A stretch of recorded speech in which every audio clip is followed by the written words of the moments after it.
నమస్తే, welcome to our channel. ప్రస్తుతం మనతో ప్రముఖ ఆధ్యాత్మికవేత్త, లలిత ఉపాసకులు, వాస్తు జ్యోతిష్య పండితులు నానాజీ పట్నాయక్ గారు ఉన్నారు. వారితో మాట్లాడదాం. నమస్తే గురుగారు. శ్రీమాత్రే నమః. గురుగారు, జనవరి 30వ తారీఖు నుంచి మనకి శ్యామలా నవరాత్రులు అండి. శ్యామలా అమ్మవారిని తలుచుకుంటేనే ఒకలాంటి చాలా మంచి ఫీలింగ్ వస్తుందండి. చాలా అందంగా ఉంటారు అమ్మవారు చూడడానికి. సో అయితే శ్యామలా నవరాత్రులు అందరూ చేయొచ్చా అనేది నా ఫస్ట్ క్వశ్చన్. అంటే చెయ్యాలి అనుకున్న వాళ్ళు ఎటువంటి నియమాలు పాటించాలి, పూజా విధానం ఎలా చేయాలి? శ్యామలా అమ్మవారు అంటేనే ఉన్నత పదవుల కోసం, ఉన్నత ఉద్యోగాల కోసం, ఉద్యోగంలో ప్రమోషన్స్ కోసం, అంటే మనం కీర్తి పెంచుకోవడం కోసం, పదవిని పెంచుకోవడం కోసం అనేది నేను విన్నానండి. అది ఎంతవరకు నిజమో నాకు తెలియదు. కానీ నిజంగానే ఒకవేళ ప్రమోషన్స్ కావాలన్నా, ఉన్న జీవితంలో ఎదగాలని ప్రతి ఒక్కరి కోరిక ఉంటుంది కదా అండి. అలా జీవితంలో ఎదగాలి అనుకున్న వాళ్ళు ఈ శ్యామలా నవరాత్రిని ఎలా వినియోగించుకోవాలి అనేది చెప్పండి. తప్పకుండా అమ్మా. ఫస్ట్ ఆఫ్ ఆల్ శ్యామల అంటే ఒక్క రాజశ్యామలే కాదు, లఘు శ్యామల, ఇట్లా రకరకాల శ్యామలు ఉన్నాయి. అయితే ఇందులో శ్యామలాదేవి అంటే కేవలం రాజ్యాన్ని ఇచ్చేదని కాదు, అక్కడ ప్లానింగ్. ఇప్పుడు మనకి లలితా సహస్రనామాలు మీరు గనక విన్నట్లయితే లలితా ఉపఖ్యానంలోని ఆ బండాసురుడితో జరిగేటువంటి యుద్ధ సంఘటన సంబంధించినటువంటిది చూసుకున్నప్పుడు సాక్షాత్ లలితా అమ్మవారే శ్యామలా అమ్మవారికి తన అంగుళికం ఇస్తుంది. దేనికి అంటే ప్లానింగ్, యుద్ధం అసలు ఎలా చేయాలి, ఒక ప్రణాళిక ఉంటుంది. ఓకే, అవునండి. ఆ ప్రణాళికని మొత్తం క్రియేట్ చేసేది శ్యామలా అమ్మవారు. ఓకే, అలాగే కేవలం యుద్ధంలో ప్రణాళికనే కాకుండా మన జీవితంలో ఎదగడానికి మనకంటూ ప్రణాళిక కావాలి. అసలు ఏం చదవాలి, ఏ కాలేజీలో జాయిన్ అవ్వాలి, ఏ ట్యూషన్కి వెళ్ళాలి, లేకపోతే దాని అసలు ఎలా సబ్జెక్ట్ ఎలా అర్థం చేసుకోవాలి. ప్లానింగ్ లేకపోతే అసలు జీవితం ఉండదు కదా అండి. అసలు మీరు ఇంటి నుంచి ఆఫీస్కి కూడా వెళ్తారు, ఎలా వెళ్ళాలని రూట్ తెలియకపోతే ఎట్లా? ప్లానింగ్ ఉండాలి. రూట్ అనేది తెలియదు కదా. ఫస్ట్ రూట్ని చూపించేది అమ్మవారు.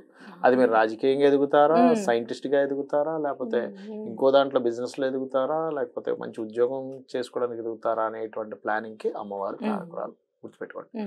అయితే ఈ అమ్మవారు ఉపాసన అనేటువంటిది ఏదైతే ఉంటుందో మనకి ఈ నవరాత్రుల్లో కూడా ముప్పూటలు చేయమని చెప్పింది శాస్త్రం. అంటే 3 పూటలు చేయాలి. కానీ ఇవాళ రేపు ఉన్నటువంటి ఇంట్లో ఉండే వాళ్ళకైతే పర్లేదు, కానీ ఆఫీస్కి వెళ్ళే వాళ్ళకి అసలు కుదరదు. అందుకని పొద్దున్న ఉదయం సూర్యోదయం సమయంలో చేసుకోవడం, మళ్ళీ రాత్రి సమయంలో చేయొచ్చు. అమ్మవారి సాధనలు ఏదైనా సరే మీరు లలిత చేసుకుంటున్నా, కాళికా విద్యల్లో అయితే కొన్ని రాత్రిపూటే చేయాలి. ఎందుకు అంటే చాలా మంది అనుకుంటారు ఇదేమిటి రాత్రిపూట సాధన చేయడం ఏంటని. అమ్మవారి యొక్క ఆరాధన రాత్రి సమయంలోనే మీకు మంచి ఫలితం ఇస్తుంది, అది తప్పేమీ కాదు, గుర్తుపెట్టుకోండి. సో 7 తర్వాత రాత్రి నుండి మరి అర్ధరాత్రి 1 గంట 2 గంట 7 గంటల తర్వాత చేసుకోవచ్చు. ఓకే, అయితే ఈ నవరాత్రులు చేసేటువంటి విధి విధానంలో మీకు శ్యామలా దండకం వచ్చనుకోండి, చక్కగా శ్యామలా దండకం చదువుకోవచ్చు. శ్యామలాదేవి అష్టోత్తరాలు ఉంటాయి, అవి చదువుకోవచ్చు. లేదా ఓం శ్యామలాదేవి అయి నమః అనుకోవచ్చు. ఇవి మీరు శ్యామలా నవరాత్రులు చేసేటప్పుడు కానీ, శ్యామలా అమ్మవారిని ఉపాసన చేసే వాళ్ళకి కానీ కలిగేటువంటి ఫలితాలు ఏమిటి అంటే, ఫస్ట్ ఆఫ్ ఆల్ మీకు ఏమీ తోచటం లేదు అంటే మనం ఇందాక నేను మీకు చెప్పాను ప్లానింగ్కి కారకుడమ్మా అన్నాను కదా. మీరు కనుక నాకు ఈ పని జరగాలంటే ఎలాగో తోచట్లేదు అనుకునేటువంటిది అమ్మవారు ఇస్తుంది. అక్కడ ఒక క్లారిటీ ఇస్తుంది. నువ్వు ఇలా చేయి, ఇలా చేస్తే నీకు అవుతుంది అనేటువంటి క్లారిటీ ఇస్తుంది. చాలా మంది అంటుంటారు శ్యామలా నవరాత్రులు చేసేటప్పుడు మాకు చిలకలు కనబడ్డాయండి. చాలా సార్లు ఎందుకు నేను కొన్ని స్టూడియోస్ లో చెప్పినప్పుడు అయితే అప్పటికప్పుడు చిలకలు వచ్చిన రోజులు కూడా ఉన్నాయి. అంటే ఏమిటంటే అది ఒక సంకేతం. అలానే చిలకలు కనబడినంత మాత్రం రానంత మాత్రం అమ్మవారి అనుగ్రహం లేదని కాదు. అక్కడ సమ్ టైమ్స్ అక్కడికి అట్లా ఆ రూపంలో అనుగ్రహించాలి కాబట్టి ఆ రూపంలో అనుగ్రహిస్తుంది అక్కడ, అంతేగాని అలా ఏం కాదు. అయితే ఈ శ్యామలా నవరాత్రుల్లో ప్రధానంగా 9 రోజులు కూడా బ్రహ్మచర్యం పాటిస్తూ నేల మీద నిద్రించి, నేల అంటే మరీ గచ్చు మీద అక్కర్లేదు, ఒక చాప వేసుకొని పడుకొని చక్కగా ఉదయము సాయంత్రము భక్తి శ్రద్ధలతో ఉపాసన కనుక చేసినట్లయితే ఖచ్చితంగా ఫలితాలు ఉంటాయి. అయితే ఇక్కడ ఎప్పుడు కూడా మీరు చేసేటువంటి పూజల్లో చేసే మెయిన్ మిస్టేక్స్ ఏమిటంటే, నాకు ఇది కావాలనే భావంతో చేస్తూ ఉంటారు. అస్సలు అలా చేస్తే ఒక్క పూజ కూడా ఫలించదు. అమ్మ నేను నమ్ముకున్నాను, నా ప్రయత్నం నేను చేస్తాను, నీ అనుగ్రహం కావాలని అనుకోండి. నాకు ఇది ఖచ్చితంగా ఇది అవ్వాలి కాబట్టి నేను చేస్తాను అనుకుంటే రాదు ఫలితం. సో ఏంటంటే భక్తిగా శ్రద్ధగా చేసేటువంటి భావన కలగదు. ఎంతసేపు నేను ఈ కోరిక కోరాను, మరి పూజ చేయడం వల్ల కోరిక తీరుతుందా లేదా, ఈ ఆలోచనలే ఉంటాయి. కానీ అక్కడ అమ్మవారు ఉంది. అమ్మవారికి నేను నా శక్తితో నేను పత్రము పుష్పము లేకపోతే గంధంతోనూ దీపాన్ని చూపించడము ఇవి చేస్తున్నాను కదా అనేది దీని మీద ఉండదు. అసలు కాన్సన్ట్రేషన్ ఎంతసేపు అది అవుతుందా లేదా అది అవుతుందా లేదా దాని మీదే ఉంటుంది. అవును, కరెక్ట్ అండి. కాబట్టి మీకు ఇంకా దేవత ఎక్కడ తీసుకుంటుంది, మీరు ఇచ్చేటువంటిది తన ఫలితం ఎలా ఇస్తుంది. కాబట్టి అంటే చిన్న ఎగ్జాంపుల్ చెప్తాను. ఇప్పుడు మీరు ఒక మొక్కను నాటుతున్నారు, ఆ మొక్క విత్తనం సరిగ్గా వేయడం, దానికి సరిగ్గా నీరు పోయడం మీద కాన్సన్ట్రేషన్ చేస్తేనే అది వస్తుంది. కానీ అసలు ఈ మొక్క నాటేటప్పుడు వీడు ఆలోచనతో ఎక్కడో పెట్టుకుని ఇంతకీ ఇది నాటుతున్నది, ఇది ఎన్ని ఫలాలు ఇస్తుందని ఆలోచనలో ఉన్నారనుకోండి, అసలు నువ్వు సరిగ్గా దీనికి చేయలేవుగా. అవునండి, ఇప్పుడు చేసే పని సక్రమంగా చేయలేరుగా. అందుకని ఏంటంటే చేసేటువంటి పూజాది విధానం మీరు ఎక్కడా కూడా ఫలాపేక్ష రహితంగా చేస్తేనే దాని ఫలితం ఉంటుంది. మరి ఏమిటండి, మరి నా కోరిక ఇది కదా, మరి ఎవరికి చెప్పుకుంటాం, భగవంతుడికే చెప్పుకోవాలి కదా అంటే ఒకటే చెప్తాను. మీరు చేసి ఏం చేస్తారంటే, అమ్మ నువ్వు అన్నీ ఇచ్చావు నాకు, నేను ఈ ప్రయత్నం చేస్తాను, నీ అనుగ్రహం ఉంటే చాలు నేను సాధించగలను అనుకోండి. నీ అనుగ్రహం ఉంటే నేను సాధించగలను అనుకోవడం వేరే, నువ్వు ఇది ఇస్తున్నావు కాబట్టి నువ్వు ఇస్తావా ఇవ్వ నేను ఈ పూజ చేస్తున్నాను అనుకోవడం వేరే. ఫస్ట్ అది నేనుగా ఆలోచిస్తూ ఉండాలి. ఇంకోటి ఏంటంటే, విద్య ఎవరికైతే రావట్లేదో పిల్లలకి, వాళ్ళకు కూడా శ్యామలా దండకం నేర్పించడం, ఓం శ్యామలాదేవి అయిన నమః అని చేయించడం కూడా విద్యా సంబంధించినటువంటి విషయంలో చక్కగా వాళ్ళకి అభివృద్ధి అనేటువంటిది ఉంటుంది.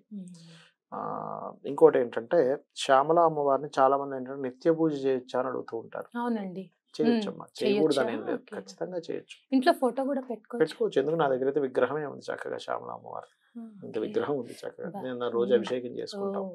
మీకు ఒకటి, ఇప్పుడు మీరు ఒకటే అమ్మా, అమ్మ ఉంది, అమ్మని ఇంట్లో పెట్టుకోవచ్చా అంటే అసలు అది అడగాల్సిన ప్రశ్నే కాదు.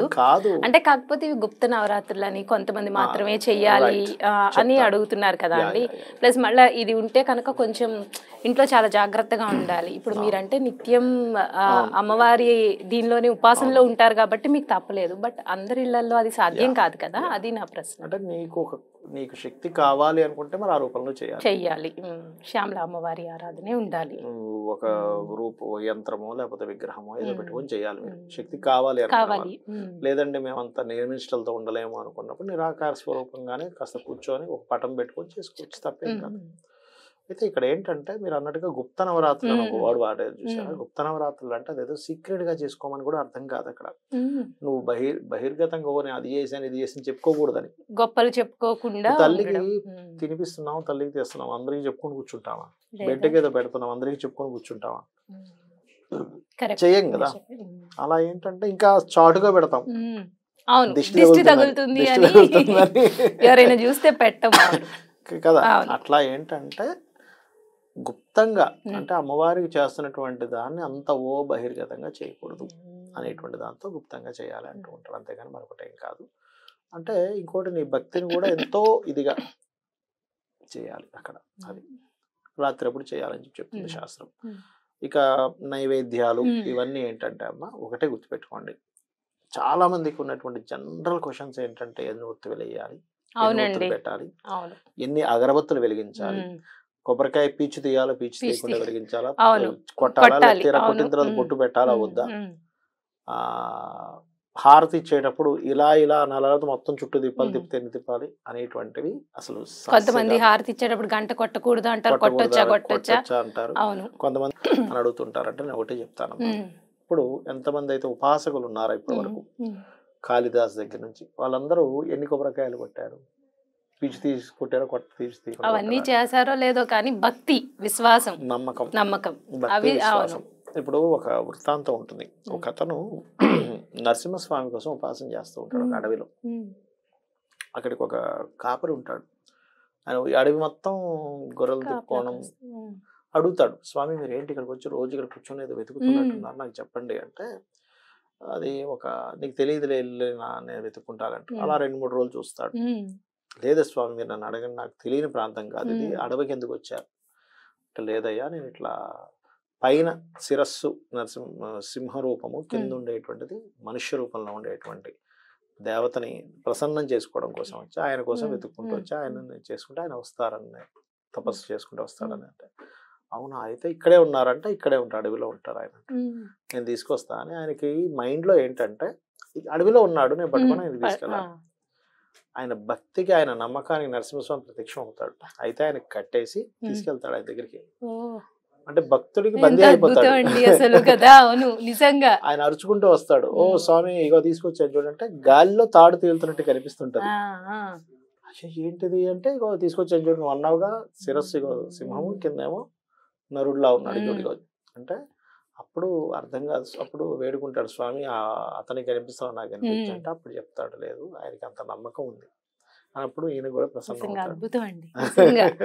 నమ్మకానికి పరాకాష్ట అంటారు కదా, అంటే ఇంకా పర్ఫెక్ట్ ఎగ్జాంపుల్ అన్నమాట. నమ్మితే అమ్మవారు మనకు అలా కనిపిస్తుంది, అలా కరుణిస్తూ ఉంటుంది. అయితే ఒకటే ఏంటంటే ఫస్ట్ భక్తి, రెండవది భావన పూజ చేసేటప్పుడు. అంటే మనం ఇప్పుడు ముందు కూర్చున్నాము అంటే అలా కాదు. ఇక్కడ చిన్న ఎగ్జాంపుల్ చెప్తాను. మీరు ఉన్నారమ్మా, మీ పిల్లడు అని ఒక భావన ఉంటుంది, మీ అబ్బాయి, మీ హస్బెండ్, మీ తల్లి, మీ తండ్రి, లేదా మీ స్నేహితులు, ఒక భావన ఉంటుంది చూసారా. అలాగే మీ అమ్మవారు అక్కడ కూర్చున్నాను, ఎదురుగా ఉంది, ఎదురుగున్నది పటం కాదు అనేటువంటి భావనతో మీరు చేసే ప్రతిదీ ఆవిడ స్వీకరిస్తుంది అనేటువంటి దాంతో చేయాలి. అప్పుడు ఆ కనెక్టివిటీ ఉంటుంది. రెండవది ఏంటంటే ఉపాసనలో మీరు ఒక వ్యక్తికి, ఇప్పుడు తెలిసిన వ్యక్తులు చెప్పుకుంటుంటాం ఫ్రెండ్స్కి, అయ్యో ఇలా అయిపోయింది ఏంటో అర్థం కావట్లేదు, మావాడు ఈ మధ్య తినట్లేదు, లేకపోతే నేను సరిగ్గా ఇన్ని షూట్స్ అనుకుంటున్నాం, ఇవాళ ఎందుకు బ్రేక్ పడింది అనుకుంటుంటాను చూసారు. అలాగే భగవంతుడికి చెప్పుకోగలగాలి, అప్పుడు కరెక్ట్గా కనెక్ట్ అవుతారు. ఇవన్నీ మిస్ అయిపోయి అసలు ఎంత హడావిడిగా చేసేయాలి, ఏం చేసేయాలి, ఎలా చేసేస్తే మనకి వెంటనే ఇలా ఇమీడియట్ రిజల్ట్ వచ్చేస్తాయని అన్న ఫీలింగ్ తో చేసినంత సేపు నిజంగా ఉంటారు. ఇంకోటి ఏంటంటే మీరు చేసే ప్రతిదీ ఉపచారము భగవంతుడు తీసుకోవాలని రూల్ లేదు. మీరు ఎంత ఫలాపేక్ష రహితంగా చేస్తేనే తీసుకుంటారు, అదర్వైజ్ తీసుకోవడమ్మా. జస్ట్ అలా అమ్మవారు వస్తుంది, మీరు చేసే పూజ చూస్తుంది, వెళ్ళిపోతుంది, స్వీకరించదు. మీరు ఎంత భక్తి శ్రద్ధలతో ఫలాపేక్ష రహితంగా చేస్తేనే ఆవిడ స్వీకరిస్తుంది. ఆవిడ స్వీకరించడం జరిగింది అంటే ఎప్పుడు కూడా దేవత రుణపడి ఉండదు మనకి, మనమే దేవత రుణపడి ఉంటాం, దాని తగ్గ ఫలితం ఇస్తుంది. చాలా మంది పెద్ద పెద్ద హోమాలు, యజ్ఞాలు, యాగాలు చేస్తూ ఉంటారు. అక్కడ రెండు విషయాలు, ఒకటి చేయించుకునే వ్యక్తికైనా పరిపూర్ణ నమ్మకం ఉంటే ఫలితం వస్తుంది, లేదా చేసే వ్యక్తికైనా పరిపూర్ణ నమ్మకం ఉండాలి. వీళ్ళిద్దరిలో ఇద్దరికీ లేకపోతే అసలు మీరు ఎన్ని కోట్లు ఖర్చు పెట్టి మీరు యాగం చేసినా ఫలితం రాదమ్మా. అక్కడ దేవత ఉంది, అవిస్సు సమర్పించుకుంటుంటే తీసుకుంటుంది అనేటువంటి పరిపూర్ణ నమ్మకం ఉండాలి. అప్పుడే దాన్ని, ఆ నమ్మకం ఉన్నప్పుడు ఏం చేస్తాడంటే భక్తుడు ఎంతో భక్తి శ్రద్ధలతో చేస్తాడు. ఇప్పుడు ఇలా ఉందమ్మా, ఇప్పుడు ఈ గాలిలో ఇలా ఒక గ్లాస్ తో టీ తీసుకొని ఇలా గాలిలో ఇలా పెడుతున్నాం, వదలలేం మనం. ఎందుకు వదలలేము? అక్కడ ఎవరు తీసుకునే వాళ్ళు లేరు కదా అనే భావన. అదే మీకు తీసుకొచ్చారు టీ ఇస్తే మీరు ఇలా పట్టుకున్నా వదిలేస్తాం. ఎందుకు? మీరు తీసుకున్నారనేటువంటి ఒక నమ్మకం ఉంది. రైట్. అలాగే అక్కడ దేవత ఉంది అన్నప్పుడు, దేవత ఉందని నమ్మకం ఉన్నప్పుడు మీరు వేసే అక్షింతలు చాలా జాగ్రత్తగా వేస్తారు, లేకపోతే ఇలా పడేస్తారు. ఎందుకు? అక్కడ ఏం లేదనే భావన. అది నేను అనేది. నిజమండి, చాలా అసలు అద్భుతంగా చెప్పారు. నిజం, ఆ భావన, నమ్మకం ఉండాలి. మన ఎదురుగా అమ్మవారు ఉన్నారు అనే భావన, నమ్మకంతో చేస్తే ఉంటే ఇది వేరే ఉంటుంది. మనం ఏ ఒక్క చిన్నది కదిపినా సరే మనం చాలా జాగ్రత్తగా కదుపుతాం. అక్కడ ముట్టుకుంటున్నా, కదుపుతున్నా కూడా, ఎందుకంటే అక్కడ ఉంది అనే భావన ఉంటుంది. అంటే ఇప్పుడు కలశం పెట్టాలా, ఇలాంటి కామన్ క్వశ్చన్స్ చాలా ఉంటాయి. కలశం పెట్టకూడదని కదా, కలశం పెట్టొచ్చు. అఖండ జ్యోతి చాలా మంది చెప్తున్నారండి, అఖండ జ్యోతి వెలిగించాలి, అఖండ దీపం. ఇది చెయ్యాలి, ఇది చేయకూడదని ఏం లేదు. మీ భక్తి, మీ శ్రద్ధ. అఖండ జ్యోతి వెలిగిస్తారా, కలశం పెడతారా? కలశం పెడితే 9 రోజులు తీయకూడదు, గుర్తుపెట్టుకోండి. మీకు ఎటువంటి ఇబ్బందులు వచ్చినా తీయకూడదు. ఇంకోరెవరైనా పూజలో కూర్చోవాలి, అక్కడ తీయకూడదు. అఖండ జ్యోతి విషయంలో కూడా అంతే. ఇక్కడ ఏంటంటే కలశం పెట్టినప్పుడు ఆ కలశంలో కొన్ని సుగంధ ద్రవ్యాలు, యాలకులు, మన ఒక్కలు, జవ్వాది, ఇవన్నీ అన్ని వేస్తారు. వేసిన తర్వాత ఆ కలశం అయిపోయిన తర్వాత ఆఖరి రోజు ఆ కలశం కిందని ఒక గిన్నెలో బియ్యం పెడతారు. దాని తర్వాత దాన్ని తీసి చక్కగా ప్రసాదంగా అందరూ దాన్ని స్వీకరించడము. రెండోది ఏంటి, ఆ కలశపు నీరుని ఇంటి మూలల్లో జల్లాలి. తెలియక అందరు ఇంటి చుట్టూ జల్లేస్తారు, ఇంటికి మొత్తం జల్లేస్తారు, నడిచే దగ్గర అది జల్లేస్తారు, మూలల్లో మాత్రమే జల్లాలి. రెండోది ఇంకొక జనరల్ గా జరిగే మిస్టేక్ చెప్తాను చూడండి. భగవంతుడికి మనం ఏదైనా సరే ప్రసాదం సమర్పిస్తున్నాం అనుకోండి అమ్మా, జనరల్ గా జరిగే మిస్టేక్ చెప్తాను చూడండి. ఇంట్లో 4 ఉన్నారనుకోండి, 4 వెళ్ళి 8 లడ్లు పెడుతున్నాం, తర్వాత మనం తిందామనే భావంతో పెడతారు చాలా మంది. చాలా పెద్ద మిస్టేక్. అక్కడ పార్వతి, పరమేశ్వరుడు, గణపతి, స్కందుడు ఉన్నారు. 4 రెళ్ళు 8 లడ్లను పెట్టడం వేరు, మనం ఇంట్లో నలుగురు ఉన్నాం కాబట్టి 4 రెళ్ళు 8 లడ్లను పెట్టడం వేరు. నిజంగా మీరు అన్నట్టు పార్వతీదేవి, పరమేశ్వరుడు, వినాయకుడు, స్కందుడు ఉన్నాడు అని అసలు నిజంగా అలా ఆలోచించి పెడతామండి. నిజంగా లెక్కేసుకునే మళ్ళీ మిగిలిపోతే మళ్ళీ బయట వాడికి పెట్టాలేమో అన్న భయంతో, అమ్మో మా ఇంట్లోనే ఉండాలన్న స్వార్థంతో ప్రసాదం 2, 3 పెట్టేసి మళ్ళీ మా ఇంట్లో లెక్కే అది. నలుగురు ఉంటే నలుగురు మీరు అంత జ్ఞానం నిజంగా రాగలిగితే కదా అండి. అంటే శాస్త్రంలో ఏం చెప్పబడిందంటే ఈ గీతలో కూడా మీరు తినే ప్రతి పదార్థాన్ని భగవంతుడికి నివేదించకుండా తిన్నట్లయితే మనం పాపపు సొమ్ము తిన్నట్టే. అలా చదివేంటి, నేను కష్టపడి సంపాదించాను కదా, కాదు. నువ్వు అనుకుంటున్నావు నువ్వు కష్టపడ్డావని. నువ్వు కష్టపడేలా చేయడానికి ఉండేటువంటి శక్తి, నువ్వు కష్టపడడానికి వచ్చేటువంటి అవకాశము అన్ని కూడా భగవంతుడే కావాలి. అంతే కదా అండి, ఖచ్చితంగా అంతే. రైట్. అయితే ఇప్పుడు కొంతమంది ఆడవాళ్ళకి అన్ని రోజులు గడవకపోవచ్చు కదండి. సో అటువంటి వాళ్ళు 5 రోజులు 3 రోజులు అలా చేసుకోవచ్చు, అదేం తప్పలేదు కదా అండి.